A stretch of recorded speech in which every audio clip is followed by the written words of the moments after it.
আজকে জানাবো বয়স্ক ব্যক্তিদের খাদ্য সংক্রান্ত বিশেষ কিছু গুরুত্বপূর্ণ বিষয়। নাম্বার ওয়ান, বয়স বাড়ার সাথে সাথে শরীরের বিভিন্ন শারীরবৃত্তীয় পরিবর্তন ঘটে, বিশেষ করে পরিপাকতন্ত্রের পরিবর্তন আসে। এই কারণে খাবার ধরন, খাবার পরিমাণ, খাবার খাওয়ার সংখ্যা এবং রান্নার পদ্ধতির পরিবর্তন করা দরকার।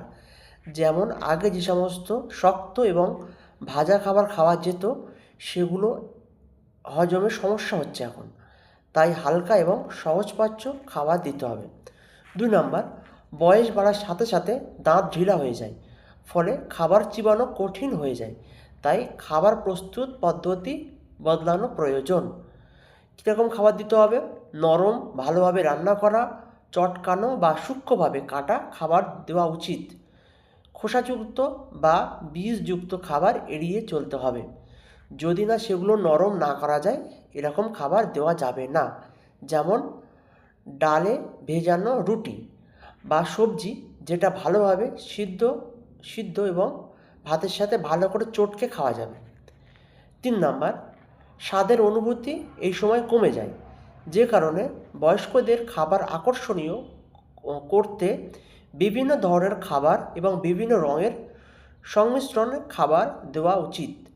তীব্র স্বাদযুক্ত, তীব্র গন্ধযুক্ত বা একেবারে স্বাদহীন খাবার এড়িয়ে চলাই ভালো। উদাহরণস্বরূপ, একই খাবার প্রতিদিন না দিয়ে বিভিন্ন রঙের সবজি দিয়ে রান্না করা খাবার দিলেই খাওয়ার ইচ্ছাটা বাড়ে। নাম্বার 4, সুরক্ষামূলক খাবারকে অবশ্যই ডায়েটে অন্তর্ভুক্ত করতে হবে, অর্থাৎ প্রোটেক্টিভ ফুড অন্তর্ভুক্ত করতে হবে। বিভিন্ন ধরনের ফল পাকড় এবং শাকসবজি এর মধ্যে আছে, সেগুলো খাবে এবং সেগুলো যথেষ্ট নরম হতে হবে, প্রয়োজনে সিদ্ধ করে দিতে হবে। নাম্বার 5, বয়সকালে সবসময় পেট ভারী ভারী একটা ভাব থাকে, খিদে থাকে না। এরকম সমস্যার জন্যে ভাজা, চর্বিযুক্ত খাদ্য বা অতিরিক্ত ঘন মিষ্টি জাতীয় খাদ্য এগুলো এড়িয়ে চলতে হবে। উদাহরণস্বরূপ, একেবারে না খেয়ে অল্প অল্প করে বারে বারে খাবার দিতে হবে। 6 নাম্বার, খুবই গুরুত্বপূর্ণ, যেটা হলো কোষ্ঠকাঠিন্য। প্রায়শই দেখা যায়। এরকম সমস্যা হলে খাদ্য সঙ্গে অবশ্যই ফাইবার জাতীয় খাদ্য বেশি করে খাওয়াতে হবে। পর্যাপ্ত পরিমাণে জল খাওয়াতে হবে।